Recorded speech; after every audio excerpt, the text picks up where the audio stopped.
The Biscari Massacre, July 14, 1943, Sicily, World War II. The Biscari Massacre is one of the most known war crimes committed by Allied troops in World War II. It took place on July 14, 1943, during the invasion of Sicily. 2 soldiers of the 180th Infantry Regiment, 45th Infantry Division, were held responsible for the murder of 71 Italians and 2 German prisoners of war. On July 10, 1943, troops of Lieutenant General Patton's 7th Army and troops from the British 8th Army under General Montgomery landed on the Italian island of Sicily. For soldiers of the 180th Infantry Regiment, this was the first engagement ever. This unit was formed out of National Guard units from Colorado, Oklahoma, New Mexico, and Arizona. These men were the only Green Division participating in the invasion. Aware of their lack of combat experience, Lieutenant General Patton decided to give them a little spur. On July 9th, the day before the invasion, Patton held a speech in which he urged soldiers to be merciless. "When we land against the enemy, don't forget to hit him, and hit him hard. When we meet the enemy, we will kill him. We will show him no mercy. He has killed thousands of your comrades and he must die. If your company officers in leading your men against the enemy find him shooting at you, and when you get within 200 yards of him, he wishes to surrender, oh no, that will die. You will kill him. Stick him between the 3rd and 4th ribs." Lieutenant General Patton later stated that he wanted to turn these unskilled young boys into killing machines so that they could bear the difficulties of combat better. He probably had no idea what kind of problem his speech would later cause. Even though the first days of the invasion showed only weak resistance of Axis units, soldiers of the 180th Infantry Regiment performed poorly. It was obvious at that point that the campaign would be difficult for them and battle fatigue from constant combat was setting in. It was their misfortune that they were ordered to capture the Biscari airport. It turned out that the mission would be complicated for the inexperienced unit. They suffered heavy casualties from the enemy's artillery, mortar, and sniper fire. The enemy snipers were especially effective from concealed positions. This fierce resistance frustrated the American soldiers so much that they took their anger out on those who surrendered. The first POW incident happened at the operational zone of the A Company. As the company was pushing towards the airport, they managed to capture 45 Italian and 3 German soldiers. Major Roger Denham from the 1st Battalion ordered Sergeant Horace T. West, 33 years old, to take these prisoners down the road where they would be held for questioning. The POWs had been told to take their shoes off in order to prevent them from escaping. Sergeant West obeyed the order and marched the prisoners in the company and a few other soldiers. After they went a mile down the road, Sergeant West set aside several prisoners and sent them to the intelligence officer. The rest he ordered to line up. He then took a Thompson submachine gun from one of his soldiers and sprayed all the prisoners with gunfire. After he emptied the entire magazine, he reloaded and shot lying down prisoners at point-blank range in the chest. 35 Italian and 2 German soldiers were killed. The following day, the chaplain, Lieutenant Colonel William E. King, discovered the bodies and reported it to his senior officers. The second incident took place on the other side of the airport 3 hours later. Over there, C Company was being torn apart by mortar fire and snipers. Once they managed to secure the position from which they were being sniped at, the American soldiers captured 35 to 40 Italian soldiers who had surrendered, some dressed in civilian clothing. An interpreter asked them if they were acting as snipers, but got no response. Company Commander Captain John Compton, believing that they were responsible for the sniper fire, ordered his men to shoot them on the spot.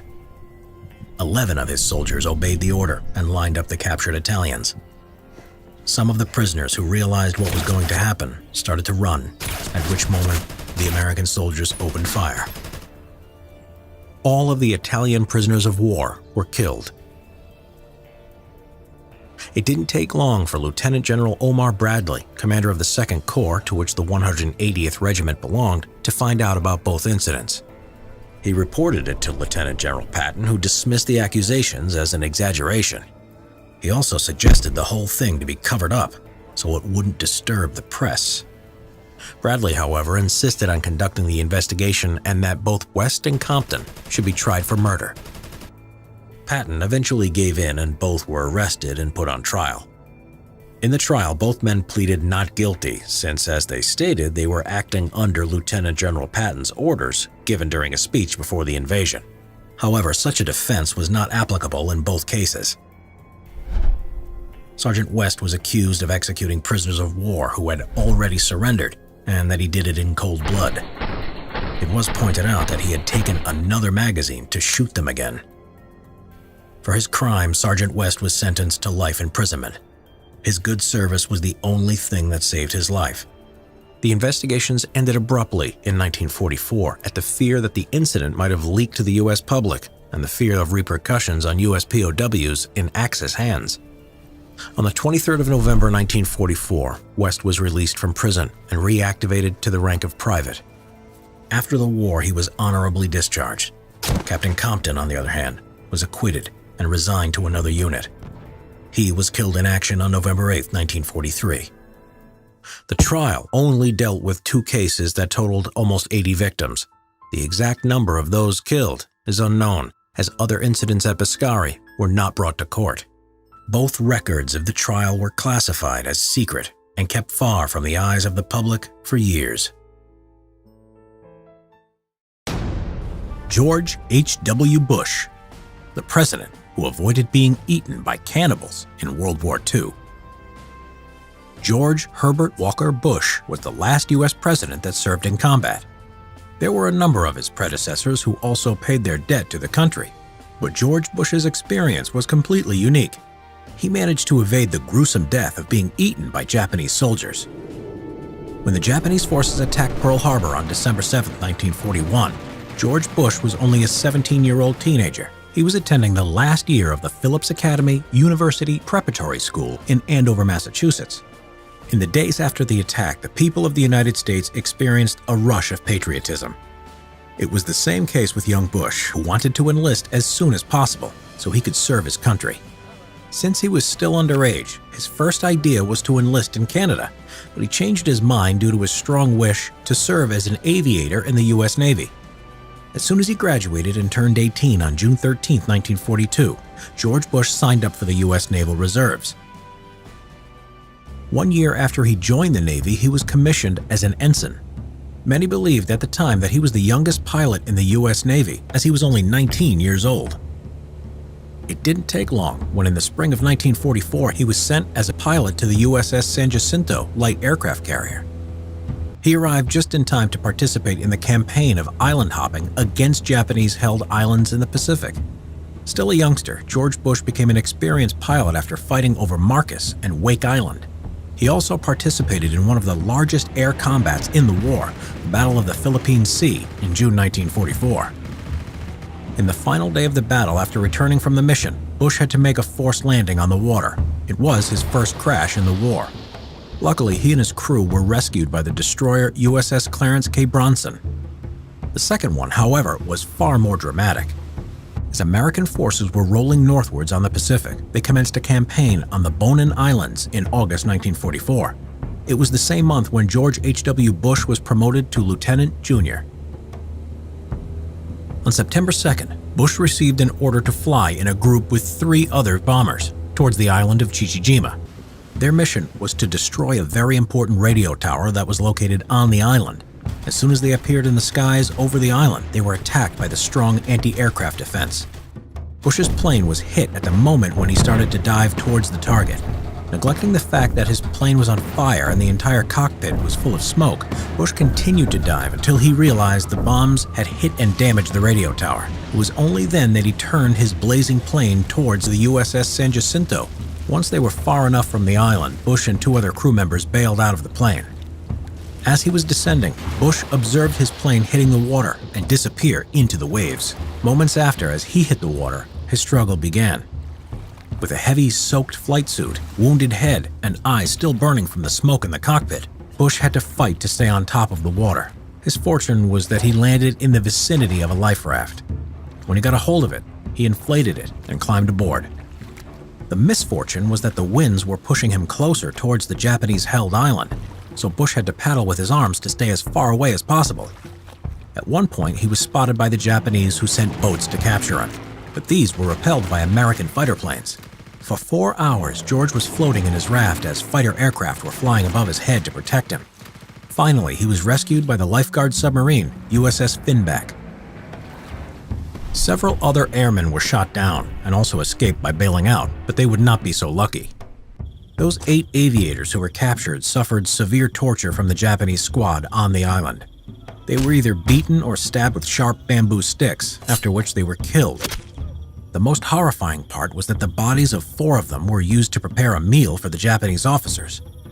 By the wish of Major Sueo Matoba, Japanese surgeon Dr. Teraki removed the liver from one of the dead U.S. pilots and handed it over to the cook. He then prepared it with soy sauce and vegetables and served it in small pieces pierced with bamboo sticks. Major Matoba, in the company of other officers, and commander of the island General Yoshio Tachibana, feasted on this gruesome meal with sake. They believed it was good medicine for the stomach. The same feast was repeated with the body parts of 3 of the other aviators. At the time, Bush knew nothing about this crime that was kept secret, even though the executors were eventually trialed in 1946. It was not until 2003, in the study published in the book Flyboys, A True Story of Courage, that George H.W. Bush and the entire public learned of the terrible destiny of the captured airmen. In November 1944, Bush returned to the USS San Jacinto and continued to fight over the Philippines. After a few months, his entire unit returned to the States due to heavy casualties. And in September 1945, George H.W. Bush was honorably discharged from duty. Even though he flew 58 combat missions, had 126 carrier landings, and 1,228 flight hours, the mission over the island of Chichijima was one that earned him the Distinguished Flying Cross. As he later claimed, these were the moments that he remembered for the rest of his life. The Bataan Death March, April 1942, World War II. During the Second Sino-Japanese War and the Second World War, the Imperial Japanese Army committed a series of war crimes in territories they occupied in China, Burma, and Southeast Asia. These crimes resulted in the millions of deaths of civilians and prisoners of war. The Bataan Death March was one such atrocity. After the surrender of joint U.S.-Filipino forces at the Bataan Peninsula in the Philippines on April 9th of 1942, the Japanese forced 76,000 prisoners of war to march to the Camp O'Donnell prison camp. Accounts of the total distance of the march vary, but it was approximately 66 miles, or 106 kilometers, on foot. During the march that lasted from 5 to 10 days, depending on when the prisoner joined, the Allied prisoners of war suffered inhumane conditions and severe maltreatment from the Japanese soldiers. Many of them would never reach the final destination. Immediately after the Pearl Harbor attack, the Japanese commenced a campaign of seizing the Philippine Islands, the most important geostrategic position for the control of Southeast Asia. The main Japanese troops had already landed on the island of Luzon on December 10th, but the main attack began on December 22nd, 1941. The Philippine archipelago was defended by no more than 150,000 troops from the U.S. and Filipino armies under the command of American General Douglas MacArthur. However, he didn't have command of the Navy. As General MacArthur prepared for the defense of the islands, he abandoned the previously made defense scenario, War Plan Orange, or WPO-3, which concentrated troops at Manila Bay and deployed troops along the entire archipelago coast. It was a costly mistake that allowed the Japanese 14th Army to capture most of the country by the end of December. Facing defeat, General MacArthur switched back to Plan WPO-3, but it was too late. The remaining defenders withdrew to the area of the Bataan Peninsula that extended into Manila Bay, and the Battle of Bataan began the first week of January 1942. Unlike the rest of the island, the Bataan defenders showed fierce resistance, but it wasn't enough. The defense was prepared hastily and they were extremely low on supplies and ammunition. Their defeat was imminent. On March 11, 1942, General Douglas MacArthur left Manila at the direct order of U.S. President Franklin Roosevelt. He promised his troops, "I shall return," and repeated this promise afterwards in many speeches. The soldiers at Bataan, called the Battling Bastards of Bataan, held out for one more month. Their name was immortalized in the limerick written by American war correspondent Frank Hewlett. "We're the Battling Bastards of Bataan. No mama, no papa, no Uncle Sam. No aunts, no uncles, no cousins, no nieces. No pills, no planes, no artillery pieces. And nobody gives a damn. On April 9th, after 3 months of fierce combat in the most difficult conditions, the Battle of Bataan was over. Soldiers from both the Philippine Army and the U.S. Army surrendered to the Japanese forces. However grueling their efforts were in defending Bataan, it would be nothing compared to the agony that they were about to suffer as Japanese prisoners of war. The Japanese army had expected to conquer the Philippines in just a few days, but the amount of soldiers that they captured far exceeded their expectations.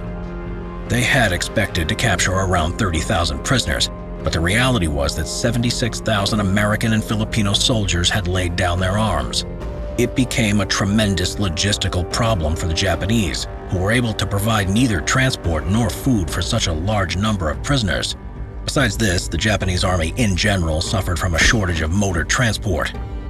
During surrender discussions, U.S. Major General Edward King asked for permission to drive the POWs to Camp O'Donnell in American Army trucks, but Japanese General Masaharu Homma dismissed this request. Eventually, it was decided that the prisoners would march on foot to the O'Donnell camp. The prisoners were gathered at the municipality of Mariveles, where the march started.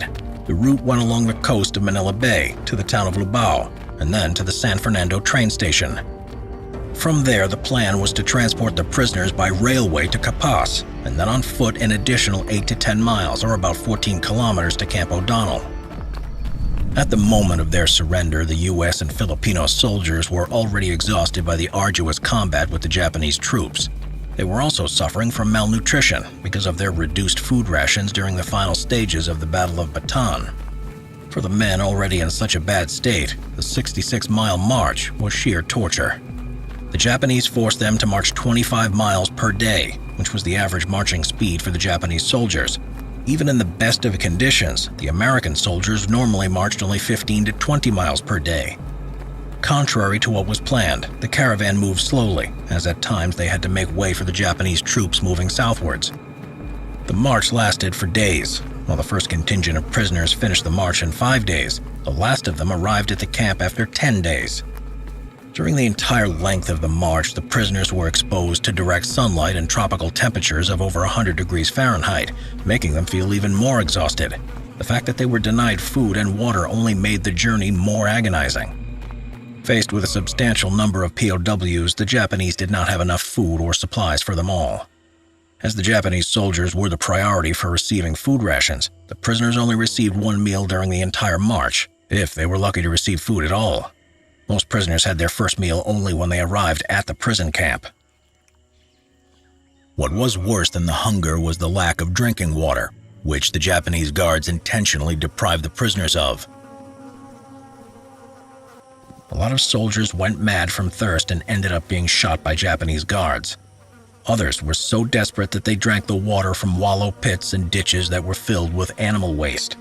The polluted water caused dysentery, which in most cases had fatal consequences. After only 2 days, the lack of food and water had taken its toll, as many soldiers were so exhausted they couldn't continue the march. All those who were not able to continue the march faced execution by a group of Japanese soldiers that had trailed the procession. The Americans called these groups buzzard squads. Many of those who survived the thirst and hunger did so thanks to the bravery of local Filipinos. They secretly threw sugar cane and canteens of water along the way so that prisoners could pick them up and get some measure of sustenance. The Japanese guards made the march agony for the prisoners. During the entire journey, they forced the prisoners to march at a steady pace, disregarding the fact that most of them were physically unable to do so. All of those who were lagging behind were encouraged to continue with bayonets. However, the Japanese guards wasted no time with the POWs, who showed the lack of strength to continue. They simply killed them and left them on the road. Their entire route was filled with the bodies of dead prisoners. This horrifying image was worsened by the fact that many of the prisoners were mangled by vehicles as the Japanese ran over them. The American and Filipino prisoners were completely stripped of their dignity. They faced constant abuse and beatings. For no reason, the Japanese guards would slap, kick, or hit prisoners with the buttstocks of their rifles. Often, prisoners were beaten for disobeying orders from the Japanese guards, when the prisoners didn't understand what they were being asked to do. Those that tried to escape were shot or beheaded. Prisoners who were too exhausted to wake up were buried alive in graves. A deeper reason for the maltreatment lay in the Japanese belief that Americans and Filipinos were less worthy nations. On top of that, the Japanese were furious at their enemies for the resistance they showed in the Battle of Bataan. The Japanese guards were pushed by this intense hatred in treating their enemies with merciless cruelty. The prisoners were forced to march until most of them collapsed. Bathroom breaks were infrequent, so soldiers either had to hold it or urinate and defecate into their trousers. This caused infections to the wounds on their legs from the brutal marching. Breaks were only made for Japanese guards to rest. Even in these few cases, the prisoners were not allowed to sit down. Anyone who disobeyed would have been shot immediately. To make things worse for the prisoners, the Japanese made stops by artesian wells without allowing them to quench their thirst. Once they arrived at San Fernando, they transported the prisoners by railway to the town of Capas, not far from Camp O'Donnell. It seemed like a moment of relief, but it was another stage to their suffering. The prisoners were packed into old metal boxcars that had no openings or any kind of ventilation. They were crammed in so tightly that it was impossible to sit down. If anyone passed out or died from exhaustion, he would not be able to fall over. The train traveled without making any stops. The prisoners that needed to relieve themselves had to do it right there in the boxcar, and they were still without food or water. After finally reaching Capas, the prisoners walked for another 8 to 10 miles to Camp O'Donnell. In the camp, they received a single ball of rice as a meal. For most of the prisoners, it was their first meal since they began the march. The only relief was that they were finally able to lie down and rest their feet, though many of their comrades did not live to see this happen. In the days to come, many continued to die because of the inhumane conditions of the camp, some of these from the exhaustion and dysentery they had caught along the way. Estimates are that approximately 650 American soldiers and between 5,000 to 18,000 Filipino soldiers died during the march. After the war, captured General Masaharu Homa, commander of the Japanese 14th Army, was put to trial for war crimes and sentenced to death in 1946. Masanobu Tsuji, a Japanese officer who ordered the killing of prisoners, avoided justice and even served as a member of the post-war Japanese parliament. The Bataan Death March was one of the worst war crimes of the entire war in the Pacific. Its horrors are truly a perfect example of why historians have named the Second World War the War Without Mercy. The Mystery of Yamashita's Gold, 1944 to 1945. Throughout history, there have been many stories of lost, priceless treasures, like the chalice drunken by Christ at the Last Supper, that's said to be hidden somewhere in Glastonbury in Somerset, England. There's also a tale of a fabled city in South America called El Dorado that was said to be made of gold and contain precious gemstones in unbelievable quantities. Yet despite many expeditions to the region, it is yet to be found. Then there's the tale of a lost wagon train in medieval England. It was rumored to contain an enormous haul of gold collected by the tyrannical King John in taxation. It's estimated to be worth billions of dollars in today's value. The story goes that it was lost on the shores of Norfolk during a particularly violent storm. Supposedly, it was washed into the sea, and to this day the treasure has never been seen again. Though some say it was all just a scam in order for the king to get out of paying a fortune he owed to some very powerful barons. In more recent times, in the later half of the 20th century, there were various stories of lost Nazi gold. There was even an unsubstantiated claim that the Vatican Bank was hiding some of this looted treasure. And then there's the intriguing World War II mystery that is commonly referred to as Yamashita's Gold. It was claimed that the Japanese authorities, in conjunction with the Yakuza gangsters, allegedly looted a vast amount of valuables on a massive scale from the then-occupied territories towards the end of the war. It was intended for this loot to fund the Japanese war effort. Imperial Japan's own gold reserves had shrunk dramatically, paying for its military. This secret operation, named Kin no Yuri, or the Golden Lily, was thought to have been masterminded by the legendary Imperial Japanese Army General Tomoyuki Yamashita, and it's rumored that Prince Yasuhito Chichibu oversaw the organization. Yamashita was a very well-respected general with a fearsome reputation, being known as the Tiger of Malaya. He was a highly decorated officer, having been awarded Japan's highest military honors, that of the Order of the Rising Sun, as well as the revered Order of the Golden Kite. Yamashita's brilliance was even recognized by Nazi Germany, who awarded him the prestigious Order of the German Eagle for his outstanding leadership against the Allies. Significantly, he had presided over the worst military defeat the British forces had ever suffered. This was when a significantly smaller Japanese force had overwhelmed the British garrison at Singapore in 1942, capturing over 80,000 British and Commonwealth troops in doing so. By the following year, Yamashita had fallen out of favor with the Japanese Prime Minister, Hideki Tojo, who he had clashed with often over various political issues. So he ended up being transferred to the isolated and remote northern state of Manchuria, where he spent the next 2 years languishing in obscurity. Until September 1944, he was called back to run the defense of the Japanese-held Philippines. It was said he also took over a covert operation that had been running since 1943 of stockpiling looted valuables in the Philippines. These had come from foreign banks, museums, temples, and churches located in Japanese-occupied territories like Hong Kong, Korea, Taiwan, Singapore, Malaysia, Vietnam, and parts of China. By now, it's said that the Japanese had amassed a huge fortune and it was storing it at Fort Santiago in Manila, the Filipino capital. But their plan to ship it all back to mainland Japan had become impossible, as U.S. submarines and aircraft now dominated all the shipping lanes out of the Philippines. Then the situation became even more dire, as over the next few months the U.S. launched a number of successful large-scale amphibious operations that captured a series of key cities in the Philippines. All these disasters forced Yamashita to disperse this gigantic haul of treasure across the Philippines in remote mines and caves.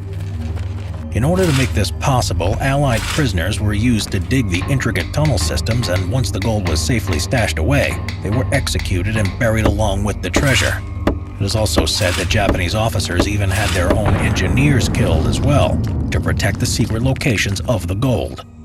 These highly secret locations were said to have contained elaborate booby traps consisting of such things as landmines, poison gas, and hidden pits full of sharpened bamboo sticks. It is said that there are over 170 locations, totaling over $100 billion in today's value. Yamashita retreated with his main force out of Manila and into the neighboring mountains. But against his orders, a large force of naval marines took it upon themselves to reoccupy the capital in an attempt to destroy all the port facilities and naval storehouses in the city that were all still relatively intact. What followed between February 3rd and March 3rd, 1945, was 4 weeks of fierce street-to-street fighting that resulted in a large part of the city being burnt down. The Japanese Marines during this time carried out some of the worst atrocities of the entire war. Going on a rampage, they carried out numerous mass shootings, beheadings, bayoneting, and the burning alive of unarmed civilians, many of whom were women and children. When the U.S. finally liberated the city, over 100,000 Filipino civilians had been massacred by the Japanese defenders. Yamashita and his remaining forces continued fighting throughout the summer, carrying out what was essentially a guerrilla warfare campaign. They finally surrendered in September, several weeks after the official surrender of Japan. Within a couple of months of being captured, General Yamashita was put on trial for war crimes regarding the slaughter of civilians during what had become known as the Battle of Manila. He was quickly found guilty, and just moments before he was executed on February 23, 1946, he gave a speech thanking the U.S. military for all their kindness and fair treatment he had received from them throughout his trial. He was then hanged. By the end of the war, the Japanese who knew the locations of the gold were all but killed in action or had been executed for war crimes. Many years later, the most famous man to have claimed to have found a portion of the treasure Yamashita is said to have hidden made his discovery. His name was Rogelio Roxas, a former locksmith turned amateur treasure hunter in 1970. With information and a map he had received from Japanese informants with connections to Yamashita, Roxas claimed to have found a large golden Buddha statue and other valuable gold treasures buried deep in underground tunnels. Inside were also bayonets, katanas, radios, and the skeletons of Japanese soldiers still in uniform. He further claimed that the then dictator of the Philippines, Ferdinand Marcos, swiftly confiscated all of this treasure and imprisoned him where he was tortured. Although Roxas escaped prison, as long as Marcos was in power, he had no chance of recovering this treasure. When Marcos was deposed in 1986 and went into exile in Hawaii, Roxas sued him 2 years later and won his case, but the supposed treasure was never recovered. The Hanoi Hilton, Hoa Lao Prison, Hanoi, the Vietnam War. During the Vietnam War, around 2,500 American soldiers were reported as being prisoners of war or missing in action. When the war ended for the United States in 1973, only 591 of them returned home. The rest remained in prison camps across North and South Vietnam. The majority of American POWs were captured by the North Vietnamese Army. They spent their captivity in some of the 13 POW camps in the country. The most notorious of these was the Hoa Lao Prison, located in Hanoi. It was generally referred to by its inmates as the Hanoi Hilton. Prison conditions. The prison was built by the French in the late 19th century to house political prisoners who were supporters of Vietnamese independence from their French colonial rulers. In 1954, when the French left the country, the prison was converted into a communist education center. It didn't last long, however, before Hoa Lao became a prison once again when the Vietnam War started. It soon became an exclusive prison for American POWs. The first U.S. prisoner to arrive at Hoa Lao was Lieutenant Everett Alvarez Jr. He had been shot down in his Douglas A-4 Skyhawk dive bomber in August 1964 during Operation Pierce Arrow. Soon, other American POWs began arriving. Most of them were pilots who had been shot down over North Vietnam. One of the most famous inmates was a pilot named John McCain, who went on to become a U.S. Senator and a presidential candidate. He too had to eject from his A-4 Skyhawk dive bomber in 1967 when it was hit by a missile and crash-landed into Truc Bac Lake in Hanoi. He was rescued from drowning by some locals, but despite having a broken leg and 2 fractured arms caused by the ejection, he was punched and kicked by the mob, and even had a bayonet thrust into his foot, before being taken to a local military hospital for medical treatment and then transferred to the Hoa Lao prison. The Hanoi Hilton was actually a prison complex in the center of Hanoi. It consisted of a number of prison wings or sectors, joined together by a central courtyard. Like the prison itself, these sectors had ironic nicknames, such as New Guy Village, Heartbreak Hotel, Little Vegas, Camp Unity, and some others. Cell blocks were on the ground floor buildings with 16-inch brick walls and red tiles on the roof. Each prison building had numerous cells inside. The typical cell housed 4 prisoners and would have been large enough to house bunk beds made of wooden boards on either side of the doorway. Each bed was fitted with iron leg stocks or shackles and resembled more of a torture device than a bed. Prisoners were held behind heavy iron doors with peepholes that were used by the guards to control and intimidate the inmates. On the opposite wall, high up near the ceiling, was a barred window that had no cover. It stayed open all year round despite the weather. Each cell was illuminated with a small light bulb that was permanently left on. Most cells had no toilet or washing facilities, so the prisoners had to relieve themselves into small rusty buckets. On hot summer days, living in such conditions was unbearable. Hygiene in general was at the lowest level possible, and apart from the fact that the cells were extremely dirty, they were also infested with rats, cockroaches, mice, and other vermin. Prisoners had absolutely no opportunity to maintain personal hygiene. Weeks, sometimes months passed between them being allowed to even have a shower. Cells were not only filthy and humid, but were utterly depressing. Drawings and inscriptions scribbled by the inmates on the walls just intensified the hopelessness of life in the Hanoi Hilton. Everyday life. Hoa Lao Prison earned its ironic nickname after the famous hotel chain solely for the reason of its ultimate inhospitability. The harsh conditions of the living space in prison were deemed suitable for the American POWs, as the North Vietnamese government designated them as normal criminals and treated them accordingly. There were strict camp regulations on how the prisoners should behave and what their rights and duties were. First of all, the prisoners were obliged to obey every order without question. Any attempt to refuse to answer a question resulted in severe punishment. Prisoners were even punished if they refused to eat their rations. On the other hand, prisoners had to pay the utmost respect to their guards and officers in the camp. Any talking among the prisoners was also strictly forbidden. Instead, they were welcome to enjoy regular propaganda brainwashing through box speakers. Each night, the radio program of the famous Hanoi Hannah ended with a message. GIs, why should you die thousands of miles from home? Lay down your arms now and cross over to the people's side. The food that the POWs were given was just something else that made their lives miserable. The average meal for a POW in the Hanoi Hilton was a bowl of greasy vegetable soup and a cup of rice. The only thing that ever changed was the vegetables used. It was either pumpkin, cabbage, or a strange vegetable called the sewer greens by the POWs. The diet, lacking any proper protein or energy, caused serious health problems to the prisoners. Almost all of them suffered from a vitamin deficiency and lost about 20% of their body mass. The lack of proper food was a real hardship in the winter months. With a low energy intake, the prisoners were unable to warm their bodies, and with the cell windows open all year long, many of them struggled to survive the cold. Tap code. Although communication among the prisoners was strictly forbidden, maintaining contact among themselves was still vital. It allowed them to receive information from the outside world from new inmates, learn about different interrogation tortures, and share their experiences. Most importantly, they were able to encourage each other and build a level of morale as well as a sense of unity. Despite the horrors they endured, the American POWs in the Hanoi Hilton didn't lack ingenuity. Instead of verbal communication, they designed a special tap code for passing on messages. Tap code was similar to Morse code and used a 5x5 matrix of the alphabet and was physically banged out on walls or metal doors in the cells. Letters were identified by two sets of taps, one for the column and the other for the row.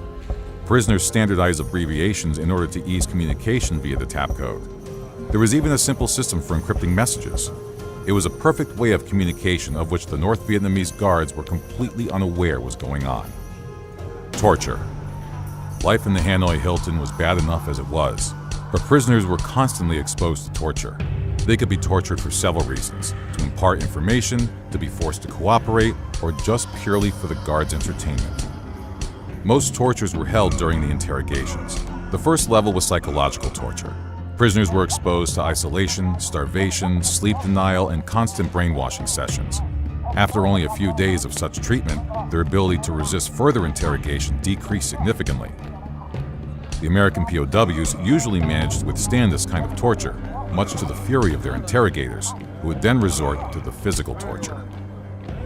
The basic kind of physical torture was simple but brutal, with the beating of prisoners while they were tied to stools. This was, unfortunately, only a prelude to even worse torture. The NVA guards and interrogators were quite creative in their torturing techniques. Prisoners were blindfolded and forced to run around the courtyard while being dragged along by a noose. They would then be thrown into trenches or small cages where they would spend several days in cramped positions. There were, however, two torturing methods that were considered much worse. The first was a rope trick, a torture that involved binding a prisoner's arms behind their back, which would then rotate upward until their shoulders popped out of their sockets. In this position, the prisoners were hung from meat hooks secured to the ceiling.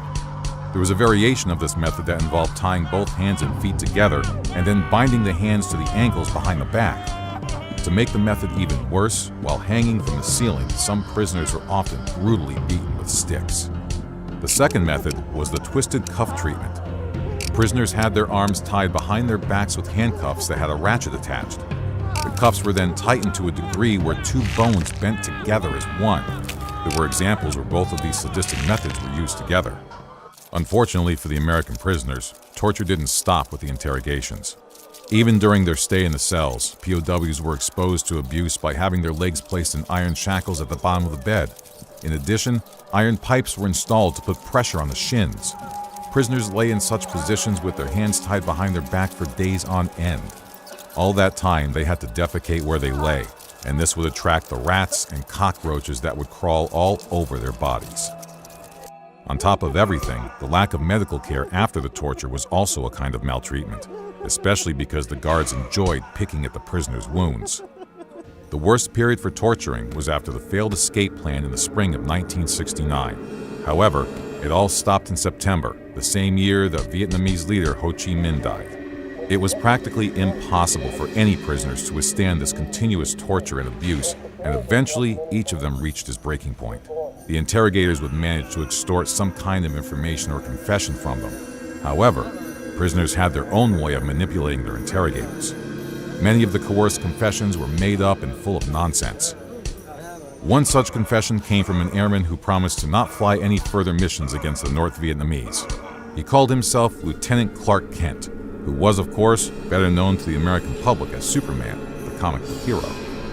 Life in the Hanoi Hilton prison produced extreme physical, mental, and emotional stress for its POWs. It was especially difficult for those who had spent years inside the prison. The record was held by Lieutenant Everett Alvarez Jr., the first American POW to come to the Hanoi Hilton. He had spent 8 years and 7 months in captivity. He was released on February 12, 1973, with the first batch of American POWs that returned home as part of Operation Homecoming. The last POW left in March 1973. In the years to follow, former prisoners shared their experiences with the American and international public with the horrors they suffered at the Hanoi Hilton. The United States government never charged the North Vietnamese for the war crimes they committed.